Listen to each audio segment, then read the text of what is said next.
Funding for this program is provided by. Additional funding provided by.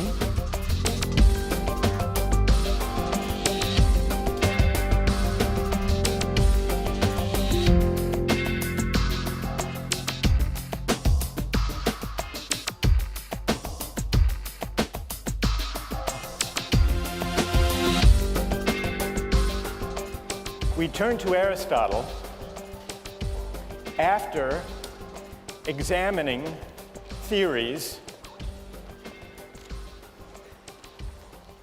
modern theories of justice, that tried to detach considerations of justice and rights from questions of moral desert and virtue. Aristotle disagrees with Kant and Rawls. Aristotle argues that justice is a matter of giving people what they deserve. And the central idea of Aristotle's theory of justice is that in reasoning about justice and rights, we have unavoidably to reason about the purpose or the end or the telos of social practices and institutions. Yes, justice requires giving equal things to equal persons, but the question immediately arises in any debate about justice, equal in what respect? And Aristotle says we need to fill in the answer to that question by looking to the characteristic end or the essential nature or the purpose of the thing we're distributing. And so we discussed Aristotle's example of flutes, who should get the best flutes, and Aristotle's answer was the best flute players. The best flute player should get the best flute because that's a way of honoring the excellence of flute playing. It's a way of rewarding the virtue of the great flute player. What's interesting, though, and this is what we're going to explore today, is that it's not quite so easy to dispense with teleological reasoning when we're thinking about social institutions and political practices. In general, it's hard to do without teleology when we're thinking about ethics, justice, and moral argument. At least that's Aristotle's claim, and I would like to bring out the force in Aristotle's claim by considering two examples.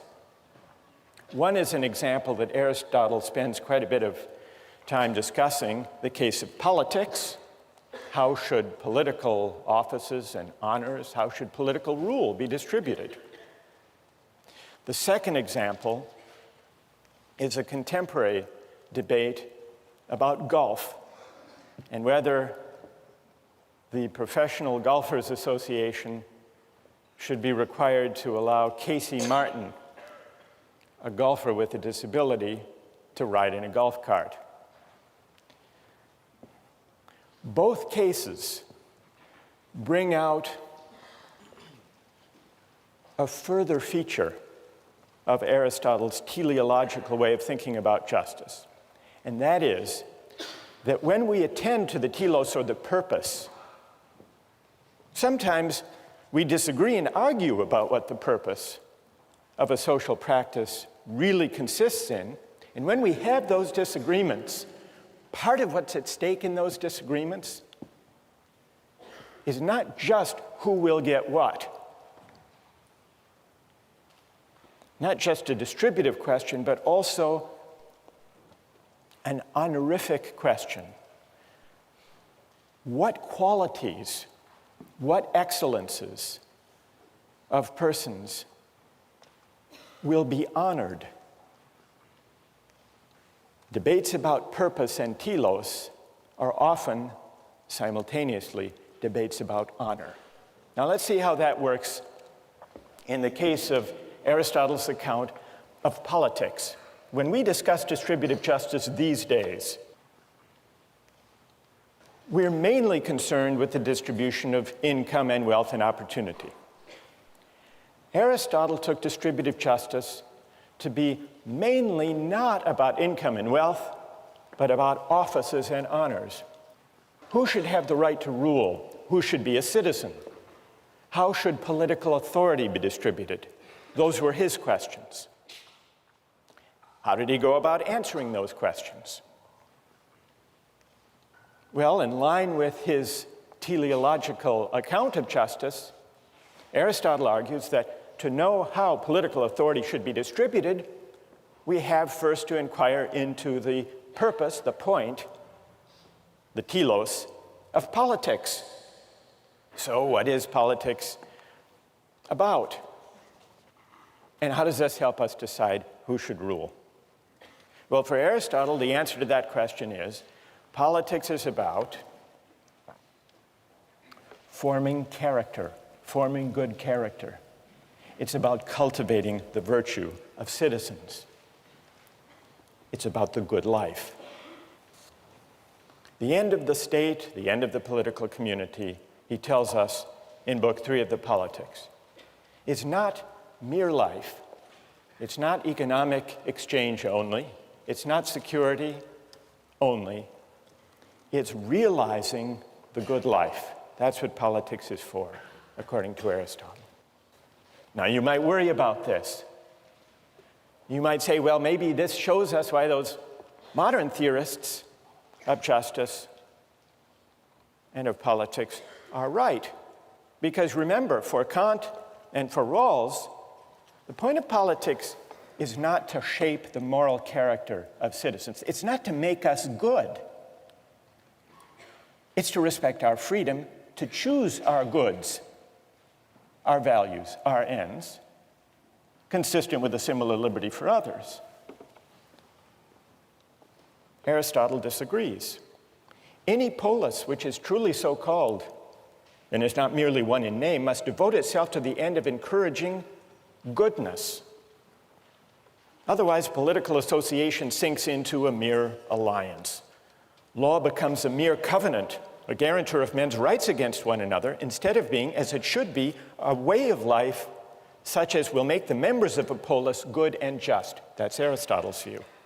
A polis is not an association for residence on a common site, or for the sake of preventing mutual injustice and easing exchange, Aristotle writes. The end and purpose of a polis is the good life, and the institutions of social life are means to that end. Now, if that's the purpose of politics, of the polis, then Aristotle says we can derive from that the principles of distributive justice, the principles that tell us who should have the greatest say, who should have the greatest measure of political authority. And what's his answer to that question? Well, those who contribute the most to an association of this character, namely an association that aims at the good, should have a greater share in political rule and in the honors of the polis. And the reason is they are in a position to contribute most to what political community is essentially about.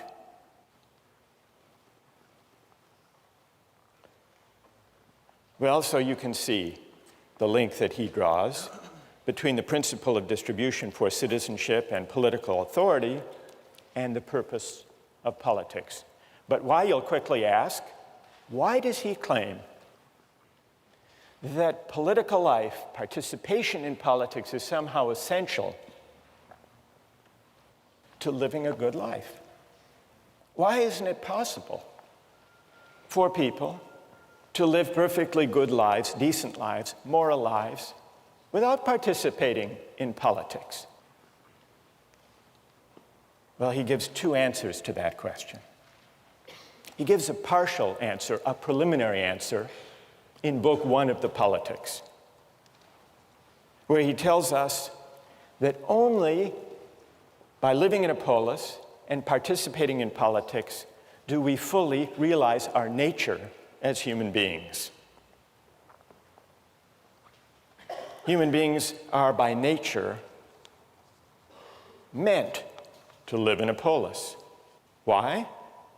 It's only in political life that we can actually exercise our distinctly human capacity for language, which Aristotle understands as this capacity to deliberate about right and wrong, the just and the unjust. And so Aristotle writes in Book 1 of the Politics that the polis, the political community, exists by nature and is prior to the individual. Not prior in time, but prior in its purpose. Human beings are not self-sufficient, living by themselves outside a political community. The man who is isolated, who's unable to share in the benefits of political association, or who has no need to share because he's already self-sufficient, such a person must be either a beast or a god. So we only fully realize our nature, we only fully unfold our human capacities when we exercise our faculty of language, which means when we deliberate with our fellow citizens about good and evil, right and wrong, just and the unjust. But why can we only exercise our capacity for language in political community, you might ask? Aristotle gives a second part, a fuller part of his answer in the Nicomachean Ethics, an excerpt of which we have among the readings. And there he explains that political deliberation, living the life of a citizen, ruling and being ruled in turn, sharing in rule, all of this is necessary to virtue. Aristotle defines happiness not as maximizing the balance of pleasure over pain, but as an activity of the soul in accordance with virtue. And he says that every student of politics must study the soul because shaping the soul is one of the objects of legislation in a good city. But why is it necessary to live in a good city in order to live a virtuous life? Why can't we just learn good moral principles at home or in a philosophy class or from a book? Live according to those principles, those rules, those precepts, and leave it at that. Aristotle says virtue isn't acquired that way. Virtue is only something we can acquire by practicing, by exercising the virtues. It's the kind of thing we can only learn by doing. It doesn't come from book learning.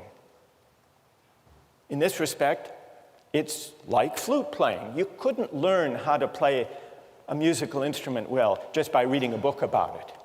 You have to practice, and you have to listen to other accomplished flute players. There are other practices and skills of this type. Cooking. There are cookbooks, but no great chef ever learns how to cook by reading a cookbook only. It's the kind of thing you only learn by doing. Joke telling is probably another example of this kind. No great comedian learns to be a comedian just by reading a book on the principles of comedy. It wouldn't work. Now, why not? What do joke telling and cooking and playing a musical instrument have in common, such that we can't learn them just by grasping a precept or a rule that we might learn from a book or a lecture? What they have in common is that they are all concerned with getting the hang of it, but also, what is it we get the hang of when we learn how to cook or play a musical instrument or tell jokes well? Discerning particulars, particular features of a situation. And no rule, no precept could tell the comedian or the cook or the great musician how to get in the habit of, the practice of, discerning the particular features of a situation. Aristotle says virtue is that way too. Now, how does this connect to politics? The only way we can acquire the virtues that constitute the good life is to exercise the virtues, to have certain habits inculcated in us, and then to engage in the practice of deliberating with citizens about the nature of the good. That's what politics is ultimately about. The acquisition of civic virtue, of this capacity to deliberate among equals, that's something we couldn't get living a life alone outside of politics. And so that's why, in order to realize our nature, we have to engage in politics. And that's why those who are greatest in civic virtue, like Pericles, are the ones who properly have the greatest measure of offices and honors. So, the argument about the distribution of offices and honors has this teleological character, but also an honorific dimension. Because part of the point of politics is to honor people like Pericles. It isn't just that Pericles should have the dominant say because he has the best judgment and that will lead to the best outcomes, to the best consequences for the citizens. That's true, and that's important. But a further reason people like Pericles should have the greatest measure of offices and honors and political authority and sway in the polis is that part of the point of politics is to single out and honor those who possess the relevant virtue, in this case civic virtue, civic excellence, practical wisdom, to the fullest extent. That's the honorific dimension bound up with Aristotle's account of politics. Here's an example that shows the link in a contemporary controversy, the link to which Aristotle draws our attention between arguments about justice and rights on the one hand, and figuring out the telos, or the purpose of a social practice, on the other. Not only that, the case of Casey Martin and his golf cart also brings out the link between debates about what the purpose of a social practice or a game is, on the one hand, and the question of what qualities should be honored on the other. The link between teleology and honor-based principles of distributive justice. Who was Casey Martin? Well, Casey Martin is a very good golfer, able to compete at the highest levels of golf, but for one thing. He has a rare circulatory problem in his leg that makes it very difficult for him to walk. Not only difficult, but dangerous. And so he asked the PGA, which governs the Pro Tour in golf, to be able to use a golf cart when he competed in professional tournaments. PGA said no, and he sued under the American for Disabilities Act. He sued in a case that went all the way to the United States Supreme Court. The question the Supreme Court had to answer was, does Casey Martin have a right that the PGA allow him to use the golf cart on the tour, or not? How many here think that, from a moral point of view, Casey Martin should have a right to use a golf cart? And how many think that he should not have a right to a golf cart in the tournaments? So the majority are sympathetic to Casey Martin's right, though a substantial minority disagree. Let's first hear from those of you who would rule against Casey Martin. Why would you not say that the PGA must give him a golf cart? Yes. Since the inception of golf, because it's been part of the sport, it's now intrinsically part of golf, walking the course. And thus, because it's intrinsic to golf, I'd argue that not being able to walk the course is just not being able to perform an aspect of the sport which is necessary to performing at a professional level. Good. Stay there for a minute. What's your name? Tommy. Are you a golfer, by the way, Tom? Not so much, but yeah, a little bit. Are there any golfers here? I mean, real golfers? Thank you, Professor. That was No. I'm just taking your word for it. Who are there? Is there someone here on the golf team? Yes? Tell us your name and tell us what you think. My name is Michael, and I usually take a cart, so probably probably the wrong person to ask. Is that why your hand went up slowly when I... Yes. All right.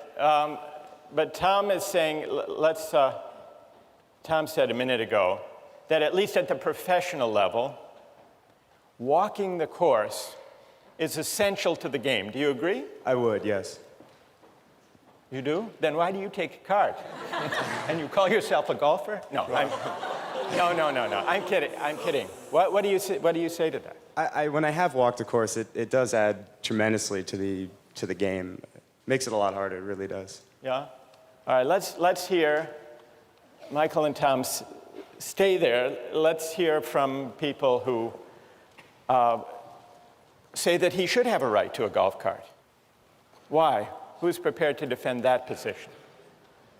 Yes. Well, I think the PGA should definitely be required to give him a golf cart because they argue in the decision that it's not just a matter of he's not experiencing fatigue. For him, he's still walking about a mile. The cart can't go everywhere with him. And in that mile, he's still experiencing more fatigue and pain than a healthy player would. So it's not as if you're removing the disadvantage. What's your name? Riva. Riva, what do you say to Tom's point that walking the course is essential to the game? It would be as if a disabled player could play in the NBA but not have to run up and down the court. Well, I think there are two responses to that. First, I don't think it's essential to the game because most golfers who play, particularly recreationally, don't play with a cart. Like and Michael. Michael.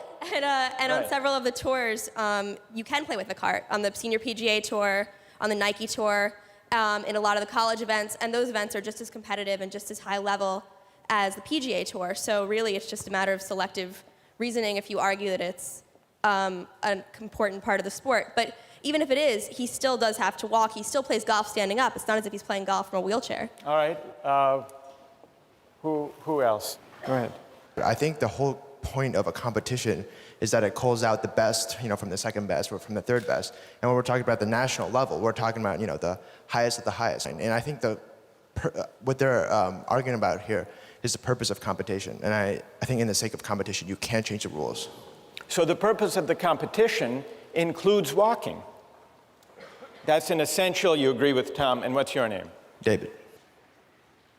The Supreme Court ruled that the PGA did have to accommodate Casey Martin, and they did it on grounds that Riva mentioned, that walking isn't really an essential part of the game. They cited testimony saying that walking the court consumes no more calories than you get eating a Big Mac. That's what walking is in golf.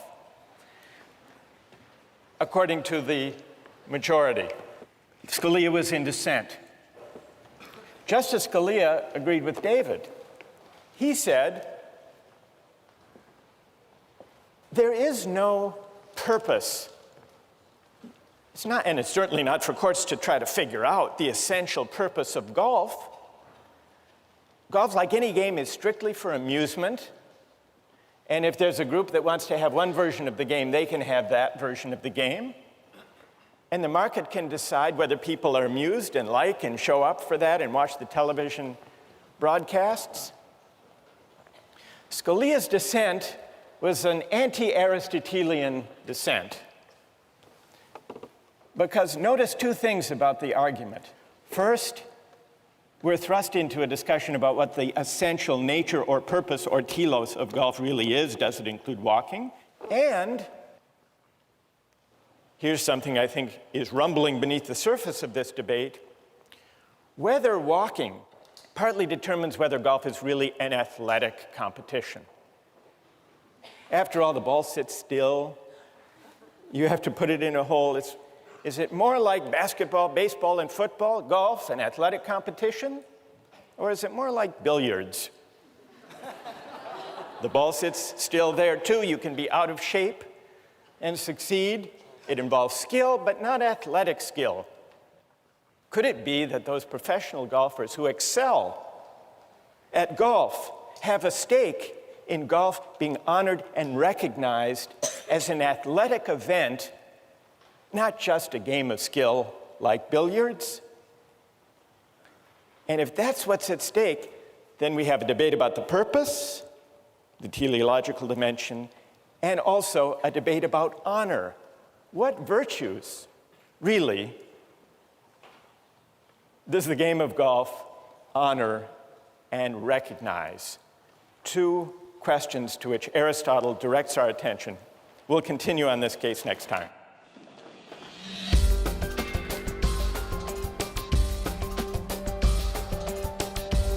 What's strange and seems paradoxical to me about Aristotle's viewpoint is that if you walk like a pirate and you talk like a pirate, you shouldn't be an investment banker, because that's not what you're inherently supposed to do. If you have a peg leg and an eye patch and a disgruntled disposition, you should be on a pirate ship on the high seas. So he doesn't. Some would say the distinction between the two vocations is not as clear as you suggest. When we ended last time, we were talking about whether Casey Martin has a right to ride in a golf cart in the PGA tournaments. And it's worth remembering how we got into this debate and what's at stake for an understanding of political philosophy. Remember, we were looking at Aristotle's theory of justice, and one way of describing his approach to justice, we've called it teleological. Teleological because he says to allocate rights, we first have to figure out the purpose or the end of the social practice in question. Another way of describing Aristotle's account of justice is that justice is for him a matter of fit. It's a matter of fitting persons with their virtues and excellences to the appropriate roles. Now, I want to finish our discussion about Casey Martin and his claim for a golf cart, and then go back to one more consequential application in Aristotle, namely the question of slavery. What do you think about Casey Martin's request? Should there be an accommodation or not, given the nature of the game and of the tournament and its purposes? Isn't it discrimination if he's not provided the golf cart as an accommodation, say some? Others reply, no, if he got a cart, it would be unfair to the other golfers because they exert themselves, become winded, fatigued, walking the course. That's where we left it. What about the fairness argument? Okay, Jenny. My question was, why doesn't the PGA just make the option of a cart available to all golfers? From our readings, I learned that there are many golf tournaments other than the PGA where using a cart is not prohibited, and for something like the seniors tournament, it's even allowed and encouraged. So why doesn't the PGA just do that? Let everybody use a cart. Or give everyone the option of using a cart and let them pick. So the traditionalists can say, well, I still choose to walk the course, but I do that knowing that I will be more tired at the end than the people who took the cart. Good. All right, so what about Jenny's solution? For the sake of fairness, don't give Casey Martin an advantage, if indeed there is an advantage to riding in a cart. Let everyone who wants to use a cart. Is everyone happy with that solution? Does it put to rest this whole dilemma? Who has an answer for Jenny? Yes. As was brought up last time, if you do that, you kind of ruin some of the spirit of golf, as a lot of people like to see it, if you let everybody take a cart. Even though it gives everybody the same playing field now, it sort of makes golf less of an athletic game, like you pointed out last class. It's just like if someone decides to go into another sport and they want an advantage, like if you have swimming, and then you say, okay, he wants flippers, so why don't we just allow everyone to have flippers during swimming? And what would that do to the Olympic swimming competition if people were free to use Jenny? And here we better let Jenny reply to this. Da says it would sort of spoil the spirit of the athletic competition, as if in Olympic swimming you let anyone who wanted to swim with flippers. All right, Jenny, what do you say to Da? It would spoil the spirit of it. You're also ruining the spirit of golf by not letting people who are really passionate about the game and very good at it compete simply because of an aspect of golf which is not... The main point of golf is you use this club to make strokes and hit it into a hole. I'm sorry, I'm not a golfer, but that's basically the gist of the game from what I see it. And I was reading the PGA versus Casey Martin decision. That was one of the sentences that they said is because walking the course is not an inherent part of golf, only swinging the club is. Good, so Jenny replies to Da, well, it isn't really essential anyhow to walk the course. So we're back to the purpose. I mean, I'm sure there are, like wheelchair basketball, there are certain different competitions that can be made for people who may only be able to use their arms. Right. Yes. Michael, what do you think? And you just said that there's stuff like wheelchair basketball, where if you can't play basketball, there's another option. I think there's other options than the PGA Tour, but the PGA Tour is like, it's the best, it's the pinnacle, and you have to have certain requirements fulfilled to perform. All right, Michael, you want to say to Casey Martin, there is such a thing as the Special Olympics for those who are disabled. Go play in the golfing version of the Special Olympics. That's what you would say, Michael. Yeah. I think that walking is part of the sport of golf, and Casey Martin, if you can't walk the course, then I don't think you should be able to play on the PGA. All right, good. Thank you very much for that exchange. What comes out of this exchange that goes back to Aristotle's theory of justice? Well, one thing is the question, is walking an essential part of golf? And the very fact that deciding whether there is a right for Casey Martin that the PGA must respect seems to depend, as Aristotle suggests it must, on debating and resolving the question, is walking essential to the game of golf? That's one moral of the story. But there's a second moral to the story from an Aristotelian point of view. What's at stake here, this is the second Aristotelian stake in this debate, is honor. Casey Martin wants the accommodation so that he can compete for the honor of winning the best tournaments. Now, why is it that the professional golfers, the great golfers, testified in this case, Jack Nicklaus, Tom Kite, in the readings, against letting him use a cart, and they, I suspect, would be equally vehement, Jenny, in opposing your suggestion of letting everyone ride a cart, and this goes back in a way to Da's point, how to put this gently. Professional golfers are sensitive about whether their sport is really a sport. Because if everyone rode around in a cart, or could, then it would become clear, or clearer, depending on your point of view, that golf is not really an athletic competition, but rather a game of skill, but not a sport. And so not only the question of debating the purpose, the teleological feature, but also from the standpoint of viewing debates about the purpose of golf, what's essential to golf, those debates, Aristotle suggests, inevitably are also debates about the allocation of honor. Because part of the purpose of golf is not just to amuse spectators. Scalia is wrong about that. From Aristotle's point of view, it's not just to provide entertainment. It's not just to make people happy. It's not a mere amusement. It's honoring, it's rewarding, it's recognizing a certain kind of athletic excellence. At least those who have achieved the highest honors have a powerful stake in maintaining that view.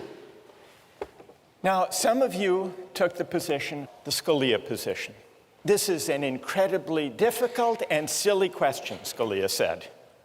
What is the essential nature of golf? It's not the kind of thing that the United States Supreme Court is equipped to decide or should decide. That's Scalia.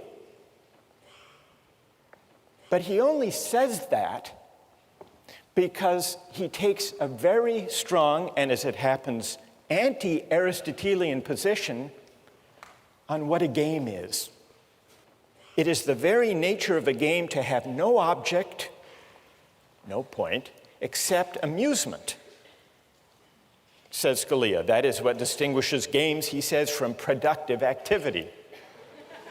You can just imagine what kind of sports fan Scalia must be. And so he says it's impossible to say that any of a game's arbitrary rules is essential. And then he quotes Mark Twain's disparaging remark about golf. He says, many consider walking to be the central feature of golf. Hence, Mark Twain's classic criticism of the sport, a good walk spoiled.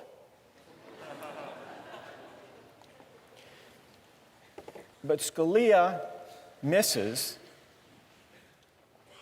an important feature of games and the arguments about rights and fairness that arise from games when he casts games, sports, athletic competitions as solely for the sake of amusement,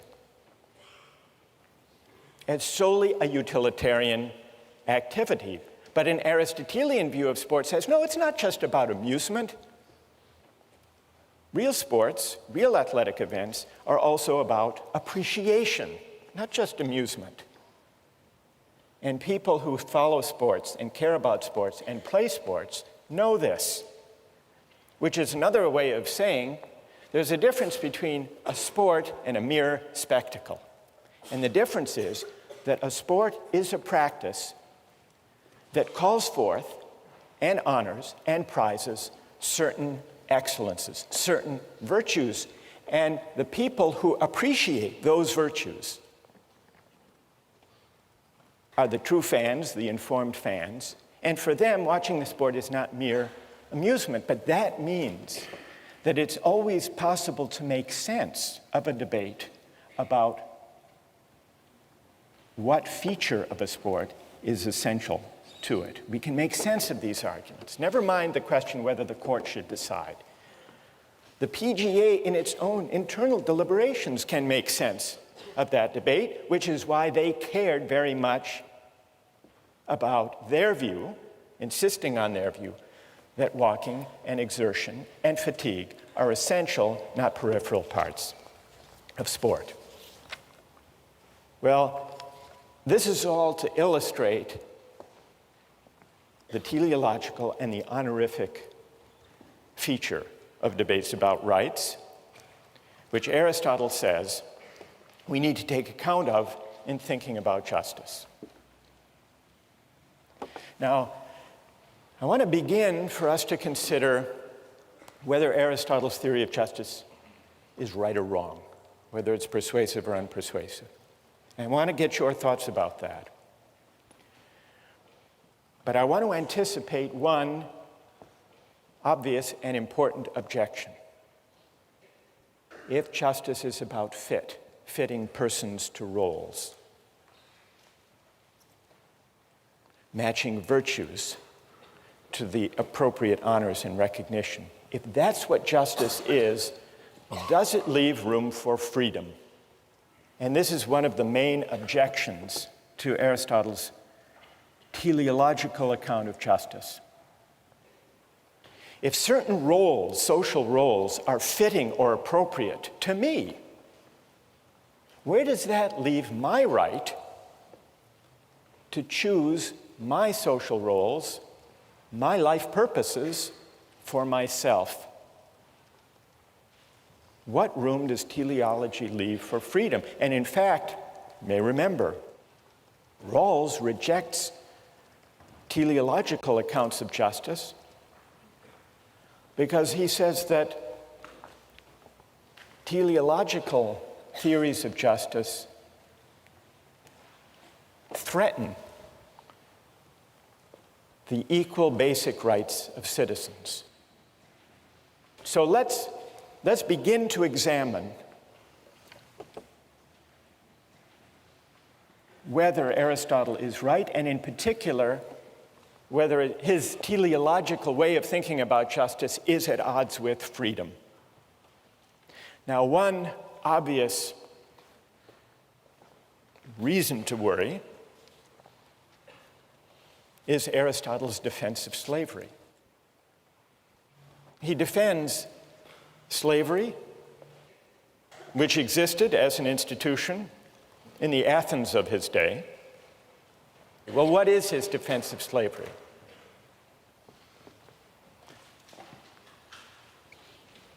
Two conditions have to be met for slavery to be just. First, it has to be necessary. And Aristotle says, at least in our society, slavery is necessary. Why is it necessary? If there are to be citizens who are freed from manual and menial and household chores to go to the assembly, to deliberate about politics, there have to be some who look after those menial tasks, the mere necessities of life. He says, unless you could invent in some science fiction a technological fix, then there are going to be those who have to do the hard and difficult and menial labor if there are to be citizens deliberating about the good and realizing their nature. So slavery is necessary for the life of the polis, for there to be open to citizens. The life of deliberation, of argument, of practical wisdom. But there's a further condition that has to be met. Slavery has not only to be necessary for the community as a whole to function, but it also has to be the case, remember the criterion of fit, it also has to be the case that there are some people for whom being a slave is the just or the fitting or the appropriate condition. Now, Aristotle agrees that by his own standards, both of those conditions must be met, must be true, if slavery is to be just. And then, in a deplorable passage, he says, well, it is true that there are some people who are fit by nature, who are cut out to be slaves. These are people who differ from ordinary people in the same way that the body differs from the soul. These are people who are meant to be ruled. And for them, their nature is best realized if they're slaves. They can recognize reason in others, but they can't partake of it, they can't exercise it. And somehow we can know this. Now, Aristotle must have known that there was something dodgy, something strained about this claim, because he quickly acknowledges that those who disagree may have a point. And what those who disagree point out is that there are a lot of people in Athens who are slaves, not because they were born to be slaves or fit to be slaves, but because they were captured, they were losers in a war. And so Aristotle admits that as practiced in ancient Athens, slavery didn't necessarily line up with who actually is fit or born to be a slave, because some actual slaves just were slaves by bad luck, by being captured in a war. And on Aristotle's own account, even if it's necessary to have slavery for the sake of citizenship, it's unjust if people who aren't properly slaves are cast in that role. There is a misfit. Aristotle recognizes that slavery for those who aren't fit for the task is a kind of coercion. The reason slavery is wrong is not because it's coerced. Coercion is an indicator that it's wrong because it's not natural. If you have to coerce someone into a role, that's a pretty good indication that they don't belong there, that that role isn't fitting for them. And Aristotle recognized this. So all of this is to say, the example of slavery, Aristotle's defense of it, doesn't show that there's anything wrong in principle with teleological argument or with the idea of justice as fit between persons and roles, because it's perfectly possible within Aristotle's own terms to explain what's wrong with this application, this practical application that he made of his theory. I want to turn to the larger challenge to Aristotle in the name of freedom, but before I do that, I want to see what people think of Aristotle's account of justice as fit, his teleological way of reasoning about justice, and the honorific dimension of rights and of distributive justice that emerged in our discussion of flutes and politics and golf. Questions of clarification about Aristotle or objections to his overall account? Yes?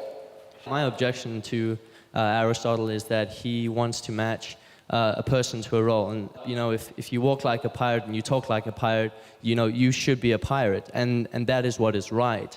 And so what's strange and seem paradoxical to me about Aristotle's viewpoint is that if you walk like a pirate and you talk like a pirate, you shouldn't be an investment banker, because that's not what you're inherently supposed to do. If you have a peg leg and an eye patch and a disgruntled disposition, you know, you should be on a pirate ship on the high seas.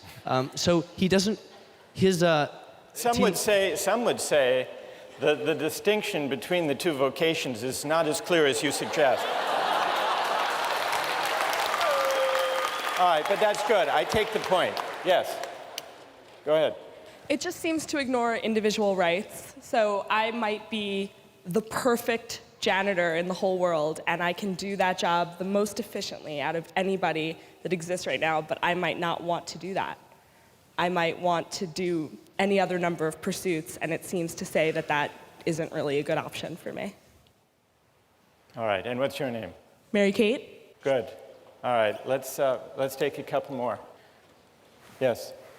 I think that the golf cart exchange sort of brought up what I see as my main objection to this theological mode of reasoning. I mean, Michael, I think that was your name, right? Believes that walking is an inherent part of golf. Myself, I believe that walking is not an inherent part of golf. And I feel that no matter how long we debate this particular point of contention, we're never going to reach an accord.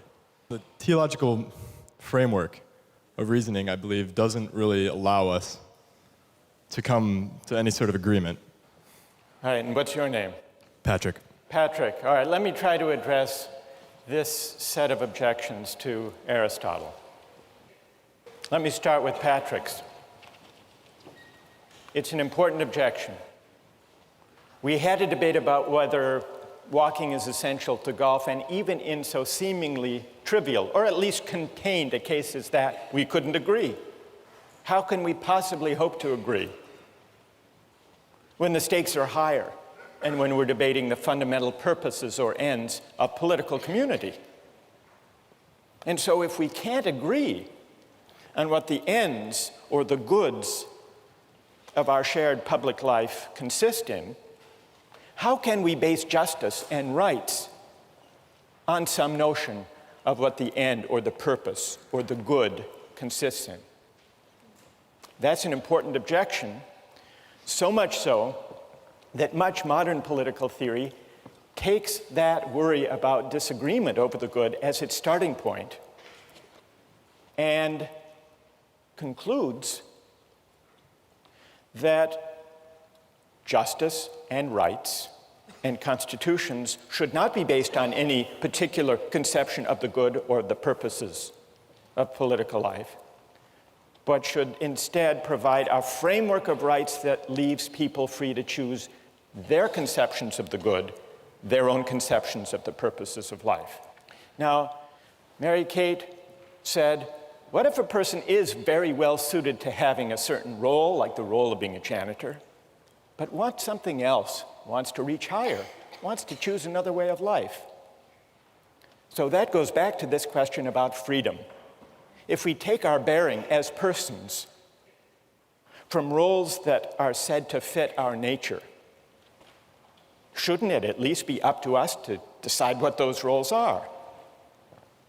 In fact, shouldn't it be up to us to define what roles are suitable to us? And that's going to take us back to the confrontation between Aristotle on the one hand and Kant and Rawls on the other. Kant and Rawls think Patrick has a point. They say precisely because people disagree in pluralist societies about the nature of the good life, we shouldn't try to base justice on any particular answer to that question. So they reject teleology. They reject the idea of tying justice to some conception of the good. What's at stake in the debate about teleology, say Rawlsian and Kantian liberals, is this. If you tie justice to a particular conception of the good, if you see justice as a matter of fit between a person and his or her roles, you don't leave room for freedom. And to be free is to be independent of any particular roles or traditions or conventions that may be handed down by my parents or my society. So in order to decide as between these two broad traditions, whether Aristotle is right or whether Kant and Rawls are right, we need to investigate whether the right is prior to the good, question one, and we need to investigate what it means to be a free person, a free moral agent.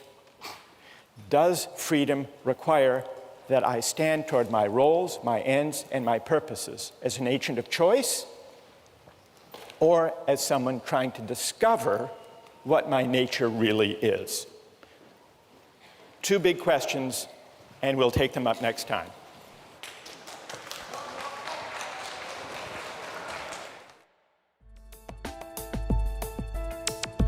Don't miss the chance to interact online with other viewers of Justice. Join the conversation, take a pop quiz, watch lectures you've missed, and learn a lot more. Visit justiceharvard.org. It's the right thing to do.